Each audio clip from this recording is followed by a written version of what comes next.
So before we move on to the Grey Knight itself, one last question on the rules themselves. So were there, outside of combat, since we've kind of beat that wounded horse quite a bit, were there any other rules that we experienced in the game, whatever they were, that you particularly found interesting or particularly found to be troublesome for you to understand or to comprehend in some way for the game? I mean, I think whether it be the starter set or during the Grey Knight, the entirety of the rules.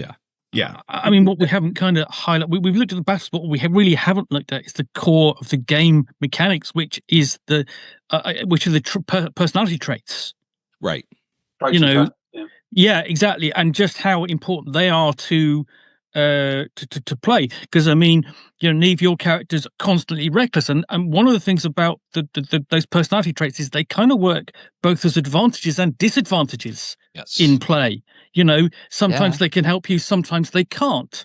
You know, and often they'll force you, even if you don't have a very high trait, you know, like whether it's just or temperate or, you know, or unworldly, it may force you to act in a way that you don't think your character is normally going to do, and that changes how you perceive your character. Yeah, well, it's my single favorite aspect of the books. I mean, I love the traits in particular, but the passions as well. But the traits. But then again, this was actually the thing that when I played back in the 80s, a couple of players just couldn't. You know, they totally bounced off it. They hated having any of their autonomy taken away by some dice roll. For me, it's well, it comes down. That's exactly how I like to play. I like a dice roll to tell me how my character's going to behave. So I would regularly be making trait rolls without even being asked, just to see what I'm going to do next. Yeah. So and I mean, the thing is, we didn't have that option because we took pre-generated characters. But when you create your character using the core rules, you set your traits. Yeah. So you design them yourself. Oh, okay. Well, yeah, yeah. But I mean, that's what you're supposed to do. So you know, and you set them how you like. But one of the aims of the traits is to try and work them to the point where, you know, you embody a particularly sort of set of knightly virtues, whether that's Christian or Cymric or you know, or Saxon, right? Or pagan. Yeah. Yeah. Or pagan. Yeah. Yeah. Yeah. You know, the others. Yeah. I mean, when I, because my character was the only one who died. Well, no, I mean, all of kid characters kept dying. But when we started Grey Knight and we said, right, I'm going to roll a new character up, and we actually did it as an experiment. I think we took almost pretty much an entire session just rolling him up. Must have been fascinating for everybody else. But I made the conscious decision, I'm just going to do everything randomly just to see what sort of mess comes out of it at the end. Right. I got to say, I absolutely love him. He's brilliant. Your character is brilliant. I just absolutely adore him. And it was a complete random set of rules, and just randomly getting those results. And then the first few sessions of play, just like character came out, and it's point where now I'm like, you know, what do you want to play? I want to roll some dice and let's see. Yeah, brilliant. And I can't think of another game that's going to give you that sort of freedom to just completely let the dice decide who your character is, and then run with it. Yeah. And I mean, there was also the other thing that I really found was amazing was during the campaign, there are moments where you gain extra passions. Okay. And for me, I discovered something completely unexpected that I didn't know about the character whatsoever. I'd not given any thought to it. Was when I got the adoration of Guinevere, and I rolled 16, which is, you know, almost maximum. You're going, and I have a large female character with an adoration of the Queen, who is supposed to be incredibly attractive anyway. And you're just going, well, how does that change the character? how does she? In what way does she feel that adoration? And that's quite an interesting. Yeah. What? That's a night stalker. Ooh. Yeah. How does she react to her? Yeah. No, well, even with the pre-gens, right? So like Neve, Dame Tamora on day one, her destiny was not pre-written as she eventually is going to be this reckless, wild, just force of nature. Yeah. She's got the bow. She's there to be the hunter. She's there to be the tracker. She's the outdoor type. She's not. I just basically made every reckless increase. Yeah. I think it's 17 now, which is bloody ludicrous. It's not my highest either. I mean, my piety's through the roof. It's like, oh God. Yeah. So yeah, I'm really the pagan virtue going down there. She's destined to be a pagan queen, apparently. And you've also created passions for NPCs. Sir Kay, he has a hate for you for many different reasons. Yeah. Because of dumb luck. So a couple of bad rolls and then having to face him and putting on his arse straight away in a tournament has not done me any favors. But it's all down to luck. Yeah. So just before I go ahead, tell you the one thing that there was one set of rules that I had some issues with. Scott, did from a game master's perspective, rules wise, any like shining things that you really liked, or any one particular thing that you were just like, that's absolute shit, I wish they would rewrite it? So, I mean, nothing that extreme, but I just but for those listening or watching, just real quick, the rules themselves, as far as the traits are concerned in Pendragon, there's opposing forces. Classic example is chase versus lustful. The sum of both of them equal 20. So they go on a sliding scale and they will move up or down depending on how the game goes. So that is the pull, of that's going on with your particular knight. And it is a gameable situation. So there's a lot of, for the most part, you have autonomy until something comes up that questions your higher levels of these, and you need to roll in order to see how your character goes. And like Roy said, some people don't like that. Other people love it. It's a role-playing opportunity. It also creates, wonderful randomness in the game. But one of the things that just kind of took me a while to get used to was, so if I threw an example at Roy's character who is very chaste, right? And the situation arose where someone was tempting him. Roy would have a high chaste, and it would require him to make a roll. Now, what was confusing to me was, does he roll chaste?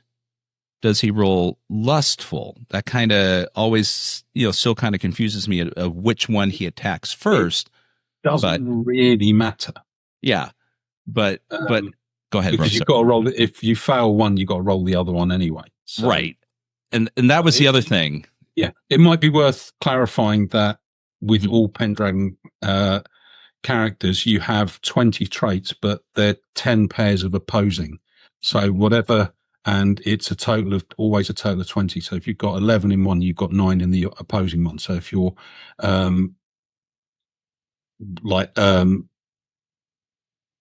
your charity is high, then your selflessness will be low. Right. And if you're chaste or lustful or various different things, and and these are the things that kind of make your character your character. And you're required as a player to play your character along those lines. But what I like about being able to roll is that often, if you just had those set and say, oh, this is what you like, and didn't have the rolling, then that would lead, say, with Dame Tamora's recklessness. If you're playing that high, so I'm just always reckless, I'm always reckless. Rolling, you've always got the chance you're going to fail the roll. So you can actually do something different for a change that you might not have thought of if you're normally doing it, oh, it's what my character would do. Well, the dice has told you that it's not what your character would do, so come do something different. Right. In that situation, you're not, because you failed to roll, you're not going to be, potentially not be reckless. You roll the opposing trait. Right. And you fail that one. Now you can choose which one you're going to do. And with that, though, with reckless, when you're going into combat, you get to choose if you want to be reckless or not. I have to make a roll because my reckless is so high. I don't get an option to choose. I have to basically roll to see if I take the stance. Yeah, you have to fail the roll to. I have to fail to roll to give himself no. Everyone else gets a chance. They can be at 14 reckless, which is reckless. Yeah, but you aren't forced down that path. It's when you go above 16. Is it 16 and above? 16 and above. Yeah. But I mean, but traits, those traits essentially of 16 or above mean you are known for. It's a known aspect of your personality, right? Mm-hmm. Yeah, right. But it took a while, to kind of get through to understand the different tiers, and then of course there's like you said, the different tiers of traits. The passions weren't so much because they work similarly to RuneQuest, which I'm familiar with, but of course those the results from the passions are different, depending on how well you roll or you don't roll. And, so I think a lot of it was not the determining the outcomes of it. It's just when do these get applied and in what regards, as far as failing or winning, passions, if you fail, it's kind of good, because you don't go crazy, but if you critically succeed, it's kind of good, but it could also be bad. But likewise, critical failure isn't always bad. It's nuanced. It's nuanced. There's not these straight lines that, once again, in other games seem to be, critical failure means this, critical success means something specific, but everything is a tad nuanced. And that kind of took me a while to get. And even then, brain farts occur. It's just like, wait, shit. You failed your chaste, so that means you roll your lustful. Wait, no, you roll your lustful, but you still need to fail your chaste. So there was a bit of that going on, and it's a learning curve. But eventually it becomes clear. Pendragon has shades of gray. It does. GREY. Yeah. All right. Let me lay out the one that I had some issues with. So we're going to jump ahead to the feasts. Oh, we had two feasts. We're going to jump all the way to the end of the game stuff, all the way to the end. Right. So in feasting, you make some calculations based on your appearance. Your glory gives you some additional points. Some other factors give you a number of total points for your geniality. And then this gives you the ability to draw cards during each feast round. The game master, based on the size of the feast, determines how many rounds the feast is going to be. Mm-hmm. If you're going to a feast with King Arthur's hosting, it's going to be 5 rounds. It's going to be a full game session. I mean, it's the feast, just for everybody's edification. A feast in Pendragon is a game within the game. It's its own kind of thing. Now, you draw cards, you do the things on the cards. Okay.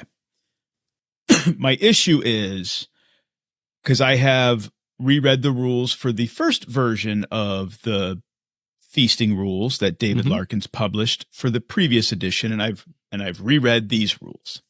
Now, in this current edition, you draw a feast card, and then so let me back up. You have a choice in each feast round you can go flirting, you can gamble, you can dance, you can talk trash, those kind of social encounter type things, or you can draw a card. So if you draw a card, if you opt not to do a social thing, you can draw a card. If you don't like that card, let's say you can draw 4 cards. You don't like that card, you can draw another card. You don't like that card, you can draw another card. Until you choose to play one of the cards, or you draw the last card that you have the ability to draw. In our example here is 4th card. You have to play the 4th card if you haven't played a previous card, and you have to do whatever the card says, and go through the stuff. Now, I don't like that. It's boring. It's very monotonous. It's very time consuming. It breaks the immersion of the game and everything else in the story. They need to get rid of that shit. Now, why? Now the previous edition, Okay. at the beginning of each feast round, if I had the ability for 4 cards, I draw all 4 of my cards. Okay. So I have a hand of 4 cards. So during that round, if it's not my turn for that round, I already know if I want to play a card or do a social thing. Mm-hmm. So when it comes to be my turn, I already know what my 4 options of cards are. Okay. I don't have to draw and go, do I want to read it? And do I want to do this? No. Do I draw another card? Do I read it? Do I want to do this? No. Mm-hmm. And go through the bullshit of that. I already have my 4 bloody cards in my hand and I don't like any of them. All right, cool. I'm going to go flirt and see if I can find me a hookup for the night. You said Giddy hook up, baby. right? You said hook up, right? Oh yeah. Okay, just making sure. Yeah. I thought I heard a different ending, but anyways. I was going to say, I don't think Sir Eustace. He's being overly positive on his chances there. Sir Eustace is not getting laid. Was on the other pronunciation, he'd probably be all right. Oh, go ahead, Pookie. Sorry. No, all I was going to say was I think that the other thing about playing through the feast cards, there's lots of lovely events. They bring up lots of things you can engage with. Mm-hmm. But the process as presented kind of feels as if it's just you going to a feast and having some events happen to you. Yeah. And there's no interaction. There's no capacity for you to go, oh, that's an interesting event. Mm-hmm. For you to go sort of leap over and get involved with someone else's feast card. Correct. I think the first feast, we had one feast card that sent us all out on a hunt afterwards the next day. Yeah, that was it. So, and there are other things that, like, for example, more wine or whatever the card was called, which involves all of you drinking. Right. But again, it's more of like, okay, everyone make a roll and see if you're, drunk or more drunk or passed out. Now, I will say, I will say that there are cards that or there used to be cards. I haven't gone through all these cards, but the original feast deck was considerably larger. I think it was like a third larger. Okay. So there were more options. Like you could end up in a social situation, like, singing a song, leading a dance, whatever. And then that's where the role-playing element and the story element can circle back around and bring everybody back in. But it does require the GM to really want to weave in everybody back in when possible. Right. So people don't feel like they're stovepiped into their little event, their card or whatever it is, or their little social thing that they're doing. And then that's it. Because otherwise it feels like it's literally a game within a game within a game. Okay. And that's it. So I think that's fair because I don't have the same experience with the previous one. It did kind of creep into my thoughts of, okay, well, now here's Keith's situation and the camera's just looking at him. And then even though they were interesting, but it literally was an individual aspect. Yeah. Now, the feast was kind of tweaked a bit because Roy was, quote unquote, the host, but also a participant. So there are particular cards that I didn't play because, it involves the host doing something which wouldn't have been in, Roy's character's retinue to do. But in hindsight, it a little bit of tweaking or even just maybe a merging of the both would make it a more, it's not just Keith and Pookie and Neve and Roy at the event. It's, the knights of, such and such, and they're here, and some may interact, some may not, and whatnot. Right. So I don't know. I think the feast, like many kind of like these side rules that occur in Pendragon, require, a couple returns to kind of oh sure, absolutely get your feel for it. But yeah, if I were to make one rule change like to the feast, it would be we'll go back to the first version of the feast rules for version 1 of the feast rules for 5.2 edition, which was you draw all, if you have 4 cards to be able to use in a feast round, you draw all 4 cards off the deck at the beginning of the round, so you know what you have available to you. Right. Everybody draws their cards all at once, and you have your cards. What were you going to say? Me? Yeah. Alcohol consumption. Rules are broken. Yeah. With the wine giving us +5. Yeah. So assume everyone's on a 10-10 for the passion, for the traits. That's 75% chance you're going to get drunk the first round. Yeah. Then a 25% chance you're going to be conscious at the end of the second round. Yeah. So the idea of a 5-round feast, everyone's going to be passed out. Gone. Yeah. So all those cards that you could possibly play all the way through the feast and enjoy it, doesn't matter. You're unconscious. Gone. It escalates. I'm sorry. Go ahead, Neve. Yeah. Because once you get drunk, you're getting the -5 on everything. Yeah. You need layers of being drunk, not just I'm drinking, I'm drunk, I'm unconscious. You've got to gradiate it more, and it'll be fine. But as it is, a fumble roll maybe, but not a just And here's a confession. I tweaked it because I slightly I had the effects happen. The next round, didn't you? Yeah, right. But technically speaking, as the rules are portrayed, that's happening to you then. And but I was there for a particular. We were having fun. This feast was supposed to, kind of not just be for a feast, but it's also was providing a particular story arc. And yeah, so I did put my thumb on the scale slightly because not being fully familiar with the rules, I didn't want all 5 of you passed out. And then the door kicks in and here's the baby and like no one's there to see what's going on. So it's, but even then, happened. Yeah, but even then you were basically just down to me to be the one who my character, right? Because everyone was passed out. Yeah. And then it's the fairy queen handing Gwynhild said, when those 2 wake up, this belongs to one of them. See ya. Yeah. I mean, my edition of Pendragon was 3rd edition. And there it was, there was rounds of feast, but it was just a random table for each round. Okay. And then, the players would roll. And I don't think it was even individual rolls. You rolled as a group to see what was happening. Some of the cards came up with some nice little things. I mean, I still remember Roz's character, Damon L, scrambling around under the tables trying to find that bloody earring for half the feast. But on the whole, I don't think the cards. Also, we had to go through working out what is the factor we had to work out before we could even start drawing cards. Oh, for geniality, and then worked out how. And at the end of the day, the only real result of it is: do you get this much glory or that much glory? It was incredibly clunky. Yeah, it was tedious. Yeah, we spent 25 minutes just trying to work that out.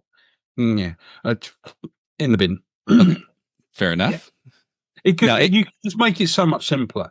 I don't think cards add anything. I think just a few random tables for you to roll on. And if you've exhausted that too many times in sessions, then the GM's going to have to get off his arse and actually come up with some new ones. So. No, I agree. There's and they do have blank cards if you want to do your own kind of thing. But yeah, no, it's the geniality aspect was, like you said, didn't take off. It was a bumpy ride to get to that point. And ultimately at the end, we had a feast that lasted a couple hours, and you walked away with maybe 100 glory at the end of it. I think I haven't solved. It was no, it's fun. We had a lot of fun with it. I mean, don't want to sort of run it down too much, but I haven't solved the drinking thing. But in the original rules for the feast, intoxication rolls were only made by characters with temperate values of 16 or higher. Never needed to roll. Okay. Those with indulgent values of 16 or higher were assumed to automatically become drunk and never needed a roll. All others only needed to roll when the more drink card came up or when requested by the game master. Okay. All right. So, That- I mean, But that right there, that summation is not in the current game master's guide. yeah, no, it could be fleshed out a little bit more. So, writing on Keith saying any other particular rules, as we ran through the starter set and before we kind of get into the Grey Knight details here in a bit, was there anything else that kind of maybe stood out that was just like, again, this is a great addition. I'm glad this was added to the rules, or this rule worked very well, or maybe something else, that you could use improvement. So it's not all us, taking a leak on the feast table at this point in the podcast. Starter characters having zeros in some of the skills they're supposed to have. Yeah. Some of the skills we only found out when Roy and Keith started doing new characters that, you start with 5 in this. Well, I got 0. Yeah. And there's a few of us that had zeros where we should have had 5s. Oh, so it's just something that the starter set comes out before the game. Obviously, that got slipped through. When you're running the starter set, if you've got the full game, if you got the full game, just go through and correct the character sheets. Yeah. It's a minor thing. Yeah. Totally minor. Yeah. Roy, Pookie? Characters. Yeah, I mean, I would real quick. In hindsight, again, this is Scott's personal recommendation. Starter set is great, but have your characters make characters, and then go through the introductory scenario at Salisbury, which will lead you right up into the starter set. And then play the scenario with those characters that created. It's going to be so much more interesting, so much more fun. It will they'll get a little bit of a grip on how the rules work, but it will still highlight things they haven't touched upon through the opening scenario. And then it will not that you guys didn't get attached to your characters because you made them your own, but it will definitely provide them with some of the gaps that occur in the starter set. So are those the ones in the GM's handbook? The scenarios, yes, yeah, because there are a couple of scenarios at the back of the Game Master's Handbook, which are basically are kind of set before the events of the starter set. Yeah. So if you came to the starter set like we did, they weren't available. No. But now if you want to basically go, okay, I want to play everything that is officially available. Start there, then go into the starter set. Yeah, I mean, for if at some point in the future we return to the Savage King and whatnot, I would probably throw options out for all y'all if you want to just make new characters, with this, with the same amount of glory and whatnot, or just roll with your own, because No, we need to know who the daddy. Yeah, well, not you two. You're stuck. Oh, not us. We've got characters that were rolled up. Yeah, I have to say, I was actually really impressed by how, what an interesting bunch of characters they came up with for those. Yes, like pre-gens. Yeah, I mean, I never would have thought of playing, my second character playing it if I hadn't been playing for Sir Asterius first. And the moment I started playing him, I was just like, oh, this is great. Right. I love this guy. Despite the quirky bits that got through, as Neve pointed out on the pre-gen characters, despite those little quirky bits in the numbers, the characters themselves are quite good. For pre-gen characters. They are. Well, they don't necessarily come across as tropes. No, but at the same time, they display such a wide variety of different characters. But you're all effectively knights or dames. Yes.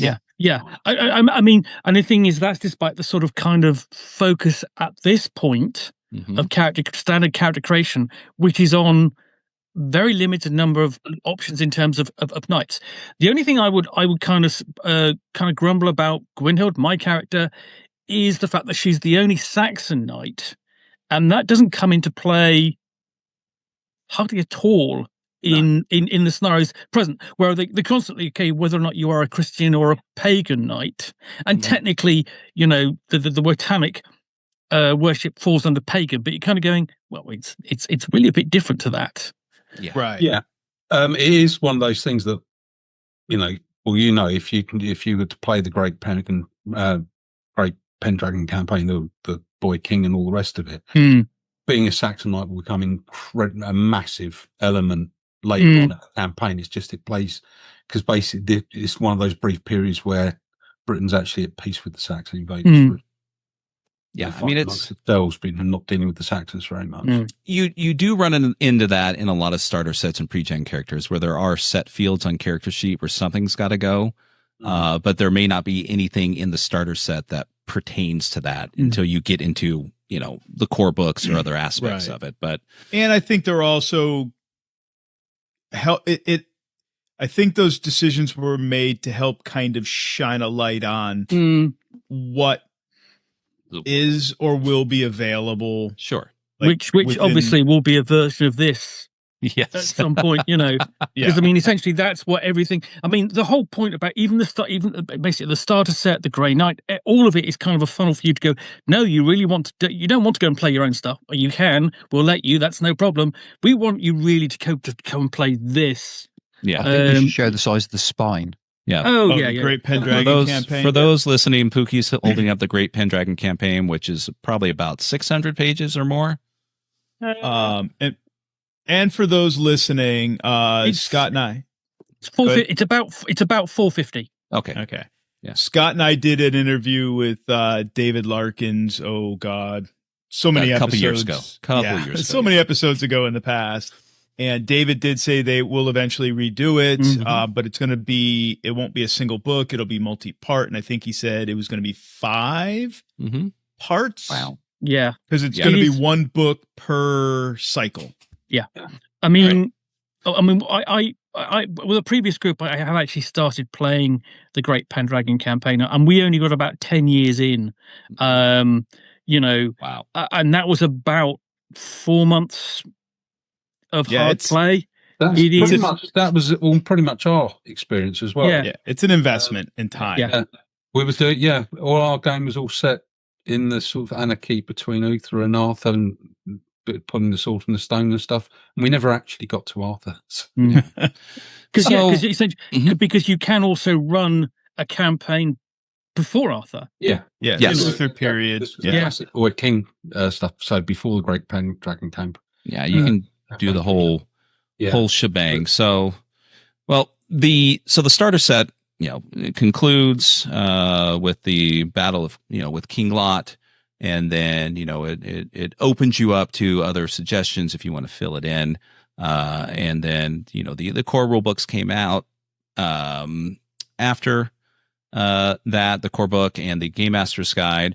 I think the one question that I would have real quick before we move on, winter phase, do you have any commentary on there? Because one of what would be the meta currency or the experience of the game is you earn glory, your glory rises, and your glory affects what your character does during winter phase being the end of the year, where a lot of rolls occur to upgrade your traits and skills and changes in passions, and if you're playing a larger game, your lord will provide you with funds or money. You get married, you have kids, the lands that you own or don't own.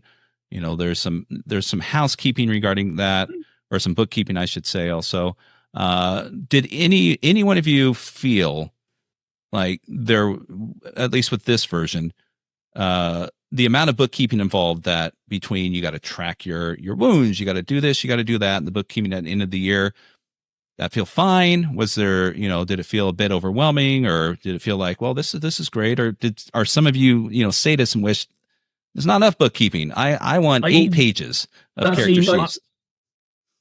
I was just going to say, because with the campaign we did, we weren't landed. So there's a huge bit of the winter phase we never had to deal with. Yeah. Right. Whether it's like having kids, getting married, looking after our manor, like problems with our peasants and things like this. I'm once again remembering it back to the 3rd edition.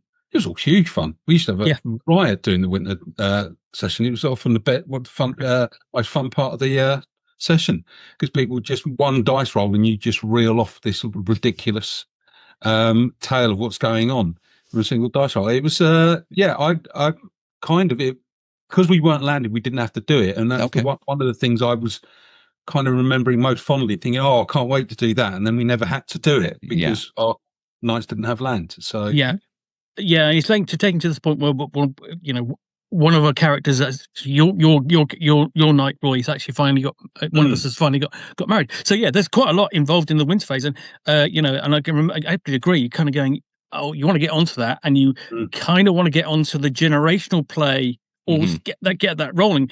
And at this point, the campaign, what's available, doesn't quite support that yet. No. And I mean, there's obviously sort of like, again, it's the roles from that will generate more aspects, you know, of the story about your home life and so on, and sort of fill in sort of like further bits about your character. For example, when we were playing the Pendragon campaign, I have to do a shout out to Pete Eldridge, who always failed his horse care role.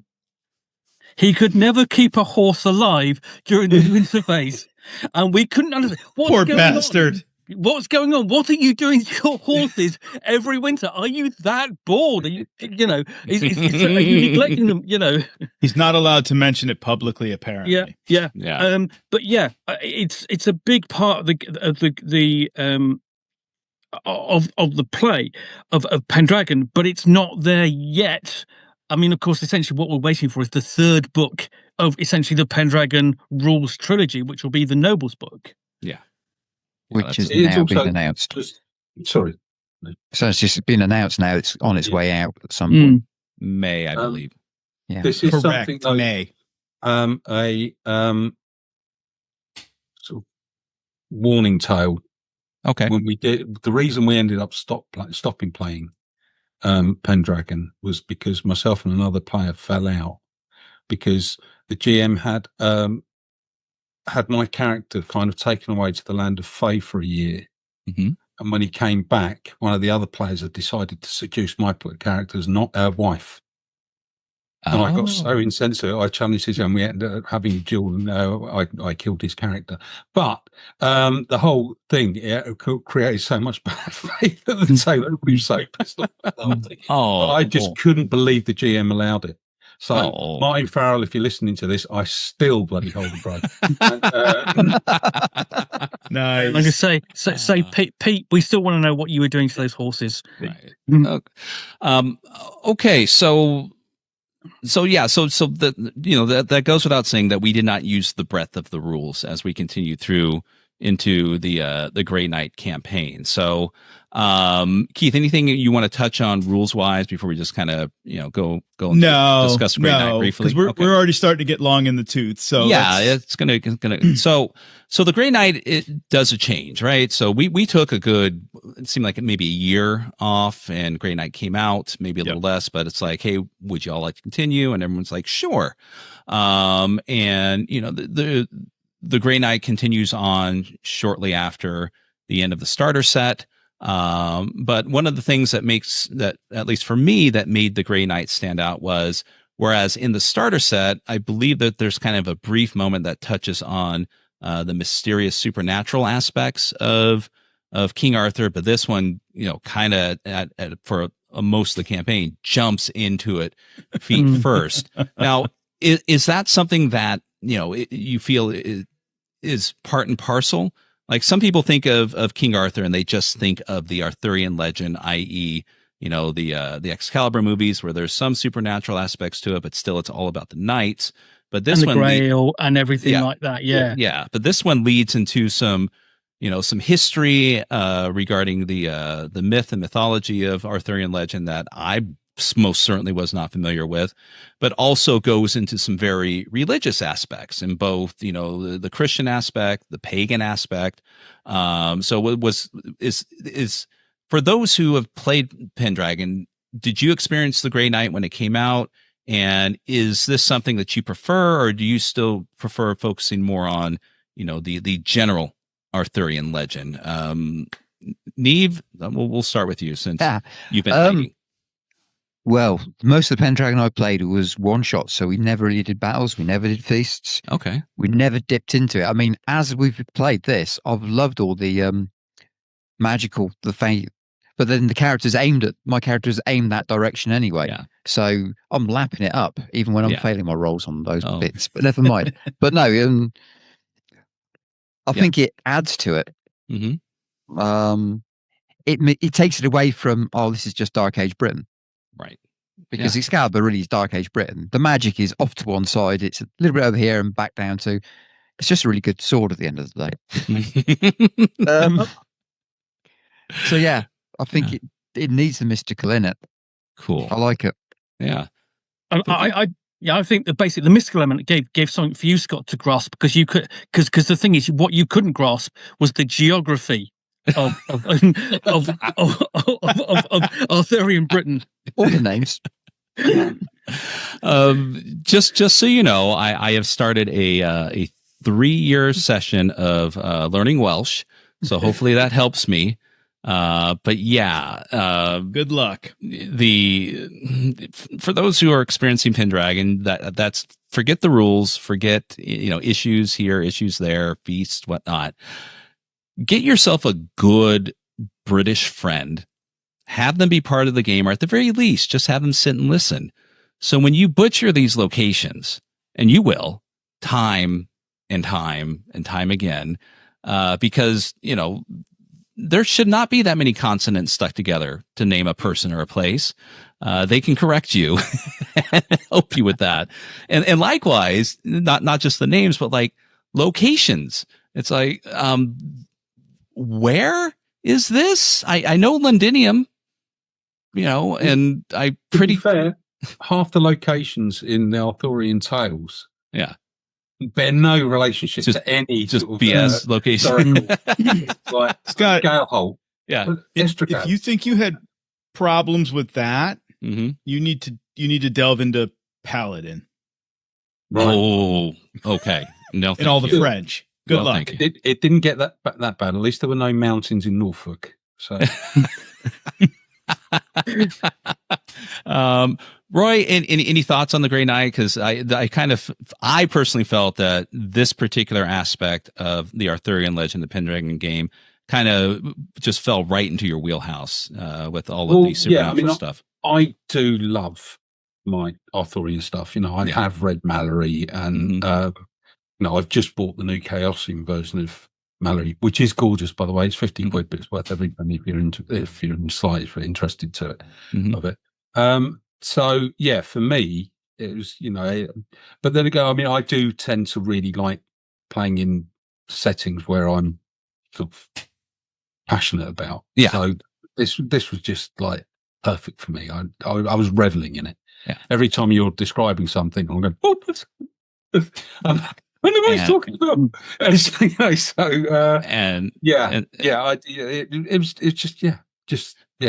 absolute treat for me. So it did succeed in like a lot of games, like IPs, right?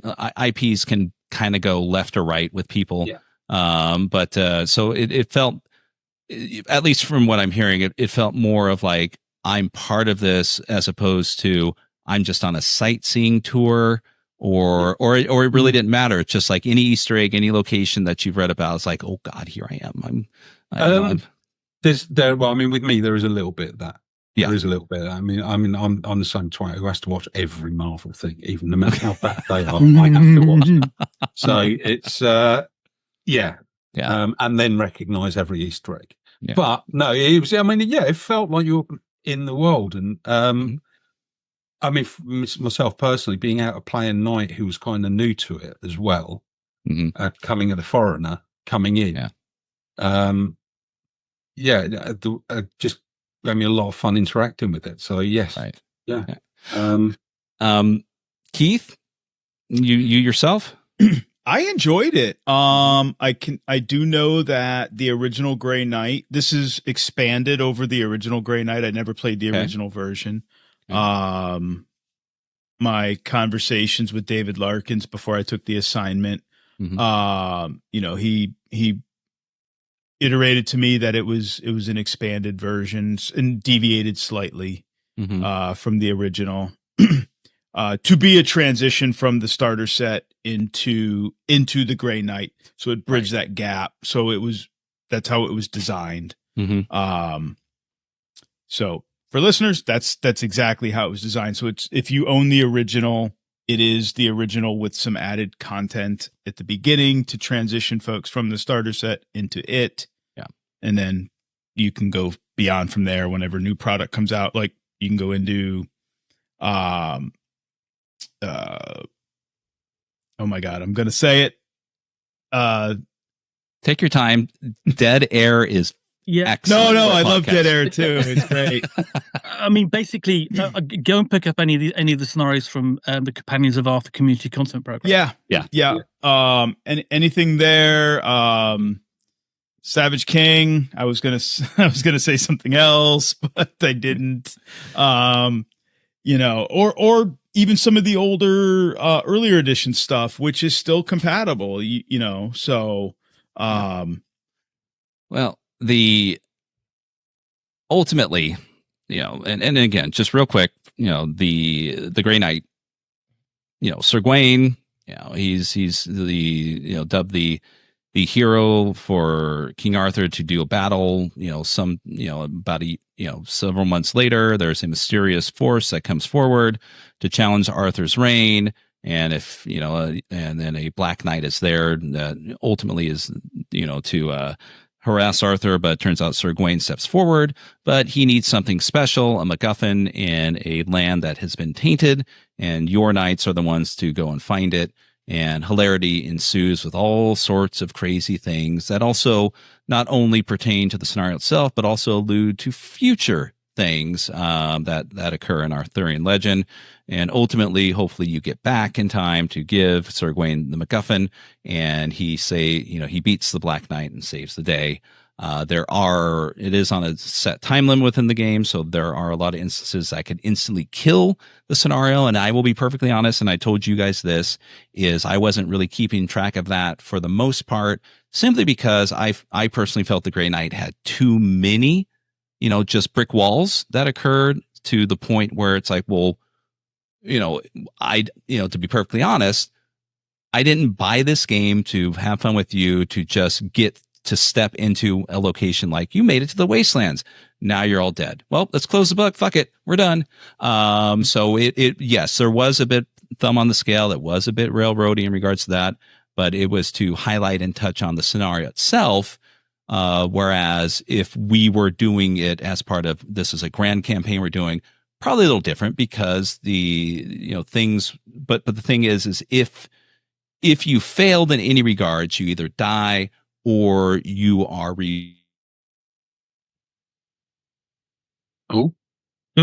Audio's cut out. Scott's audio's cut out. Uh-oh. No, you're back. I'm back. Oh, I love technology. Am I here? Yeah, you're there. Okay. So, but anywho, but so that's the Grey Knight kind of in a nutshell. But that was kind of like the only little significant issue of that, of just like, and if they don't do this, they fail. And if they don't do that, they fail. And guess what? If they take a few steps here, they fail. And if they don't do this, half of them fail, but half of them get to sit here for 3 hours while the others are playing, and they can just sit there and twiddle their thumbs. So there's a lot of that in there that I feel are reflective of a lot of the kind of the old school way games were kind of done. Whereas a lot of people who read this may take issue with that in more of the modern sense of, autonomy and just, the collective unit of the players as a whole, as opposed to just like, well, Roy, you got insane, go sit by the water cooler while we play off, for the next 2 hours, and, we'll see what happens kind of aspect to it. But all right. So you said that. So how about we wrap this up with, sure, on a high note? I would like everybody to include you, Scott, and then I'll come in last. What was your one highlight of this, of the Grey Knight? Pookie. One highlight. Just the random battle against the ogres. Okay. Oh, yeah. Okay. That was fun. Yeah. Just riding to battle and just going, oh my God, rolling the number of dice I did in order to sort of like increase the skill threshold, and just going, okay, there's no way I can't do this and not look stunning, and she actually looks stunning, doing it. And literally rode straight through a gap that had been created by Neve's character, on horseback, and speared one of the ogres. If I remember right, I ran through the wall Kool-Aid Man style, if I remember right. Yes. Yeah. So it was great. Yeah, here, hold on. Just again, I just want to give a little detail. So this was a random occurrence. Neve's character failed her tracking roll, which in the game, based upon the situation, leads you, spoilers, to some ogres who were magically ensorcelled to look like peasants and help, coax them back to their hovel, and then try to capture them and eat them. And things didn't work out for these ogres because of what Pukian mentioned, and likewise several of the others that were there. But anyways, okay. So who's next, Keith? All right, Neve. Ooh. Which time? You got to pick one highlight. One highlight for listeners. I mean, really, spoiler again. Mm-hmm. Kind of has to be the giant.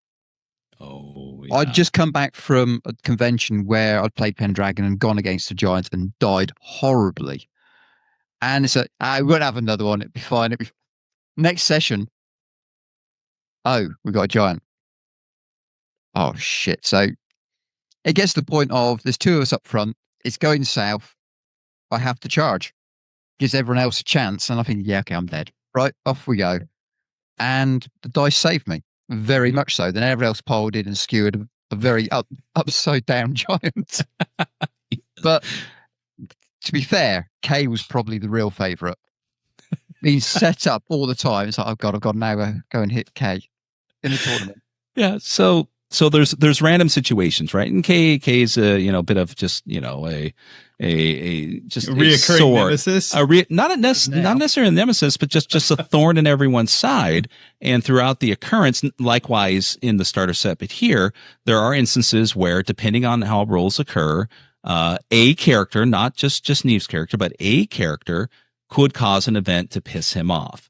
And it just so happens every single situation that involved Kay throughout the scenario always fell on to Neve's Dame Tamora. So by the end, probably was now a nemesis because, Kay had a particular passion of hate towards, Dame Tamora. And pretty much just because Dame Tamora was a better knight all around, than he could be. If this wasn't a traditional Pendragon game where it's like, because there's all sorts of notes like, don't kill the main characters, but you can obviously shame them. Kay would have died a long time ago, at the hands of Dame Tamora. Yeah, I think Kay's been done bad by this. He's one of my favourite characters from those. So it's like he's a bit of an oaf at times, but he's also incredibly heroic and chivalric at other times and stuff like that. Yeah, but I have to say it was one of my favourite. I can't give one favourite thing for this, but one of them is Dame Tamora knocking Kay on his arse. That was an absolute blinding bit. I mean, Gwynhild's ridiculous passion for Guinevere was a bit of a highlight as well. Yeah. Can you class Roz's Dame Linnell's racism oh God, I'm not sure that's appropriate. Yeah, and then just my first character's death is probably my favourite character death I've ever had. Just that was fantastic. There's going mad thanks to Keith running. That's going to be my highlight. Yeah, go ahead and explain it, Keith. What occurred? So, short story long. Roy was out for a session, so I took his character because it was my character. I was out. I didn't have a character anymore, so I filled in for Roy. Actually, no, I had a character. I was running both, and we gave Roy the option of having someone run his character for him. Yes. and I was playing his character, and we were in a battle, and well, I tried to impassion at the beginning of the battle, and the impassioning didn't go so well, and so I failed that, and then I had to roll. Well, that went even worse. So great. I became melancholy, in kind of not quite the worst possible way, but in the situation, the worst possible way. So after the battle, during the battle, I created my own Conroy. I broke away from everybody else, and I was single-handedly trying to thump people with my sword or his sword and doing all the things that I probably shouldn't have done with his character, but I had to. And he held his own. And at the end of the battle, well, as the rules say, he ran off into the woods. He stripped his clothes down to his undergarments and ran off into the woods,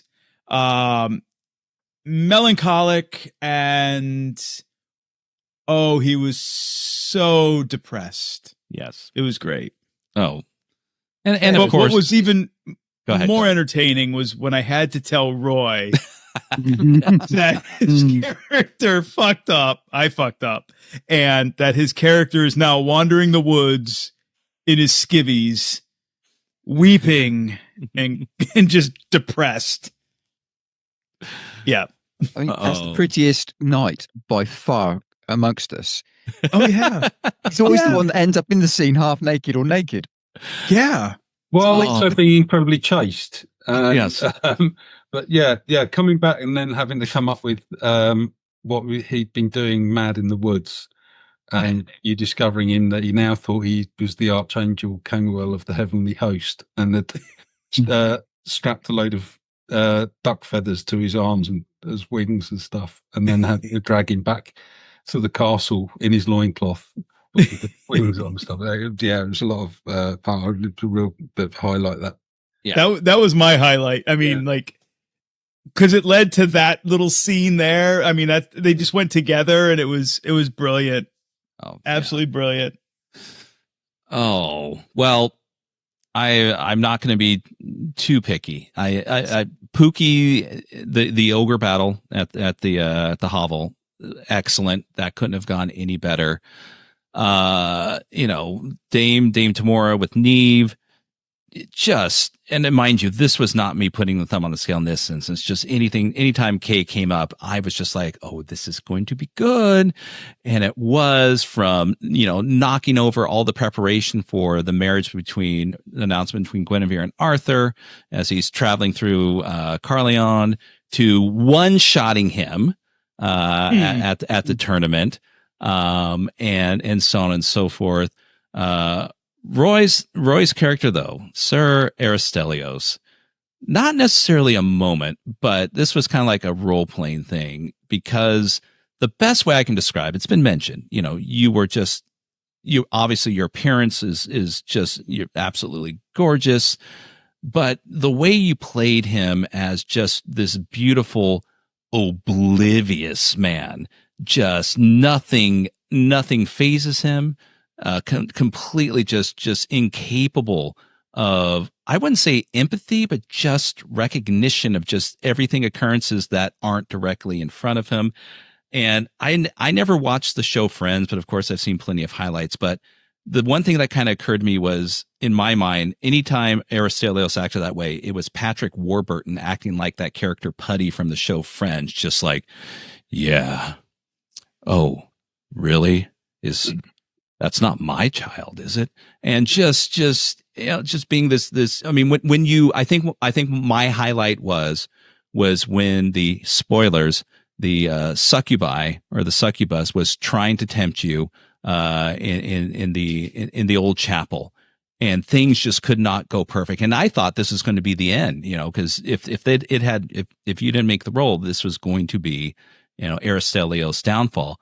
But nope, it was just like, just you won out, and you got mad at if I remember, you were angry at the end of the day. It wasn't the succubi that bothered you. It was the fact that your squire didn't do something quick enough or helped you or something like that.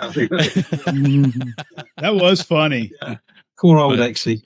Yeah. Oh God. Oh God. But no, it was, but yeah.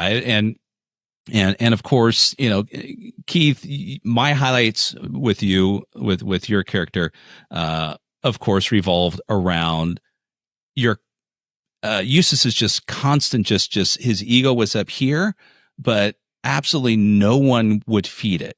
Every time you tried to do, to engage with someone through role playing, through talking about your deeds or, look at me, look what I did. And everyone's just like, ew, okay. But it never phased him. It's just like, well, nope. There's two more dames over there. Hey, ladies, you want to hear about an ogre battle where I fell through a wall? And just carried on and on. And yeah, it definitely wasn't handled with the traditional aspect of this is going to be a serious Pendragon game. And I love that because for me, I couldn't imagine just doing like a straight laced, Lord Arthur just by the books. There's humor is part and parcel with it. And we did it without portraying Monty Python and the Holy Grail. I don't think there was one reference dropped even from day one, but it was still hilarious and still had its humor. So, all right.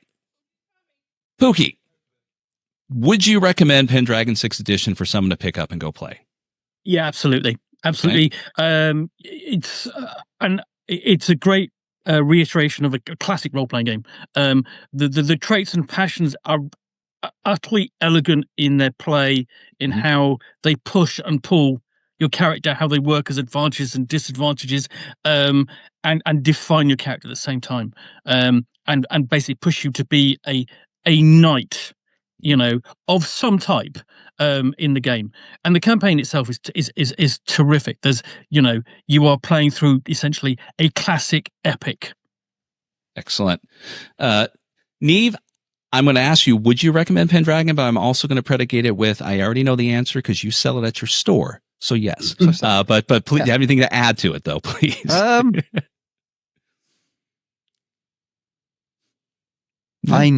It's a great Chaosium product. Yeah. I've got no problems with it at all. The support stuff is coming out for it. Mm-hmm. You've also got the fan content on drive-through. Companions of Arthur. Companions of Arthur. And yeah, again, worst case scenario, you can get the old stuff on PDF that way through Chaosium as well.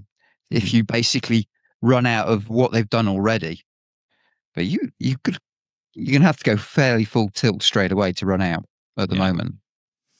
That's good. Yeah. Excellent. Roy, recommending Pendragon, but also in a perfect world, how soon would you like to see a copy of Grecian Hot Oil Wrestling Tournament Companion?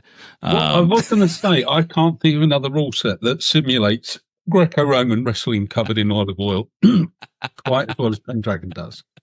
But I actually just think, I really think Pendragon for me is the best role-playing system I've ever played in 40 years. Role-playing. Because it's all the system itself, if you strip away the Arthurian stuff.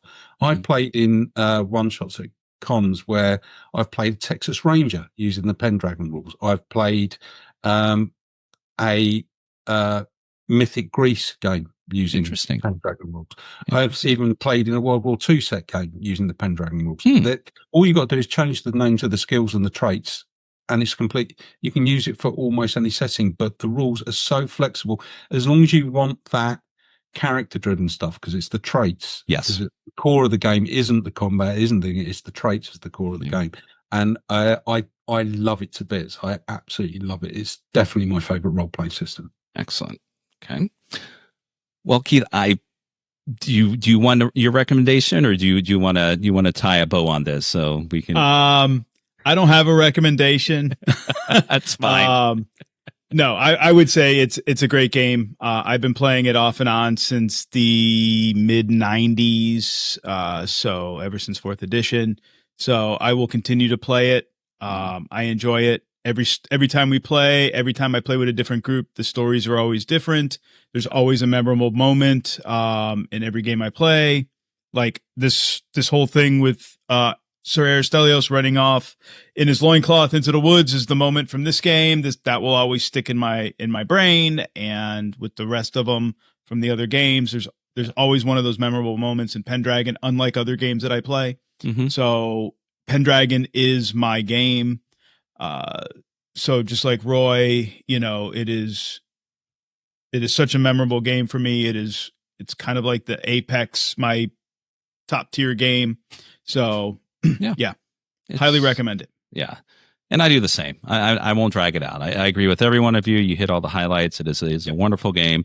But I will add, it is definitely a great game to play with friends because, good times abound unless you lay down with your friend's wife when he's too sick to join the session. And then who knows what happens after that.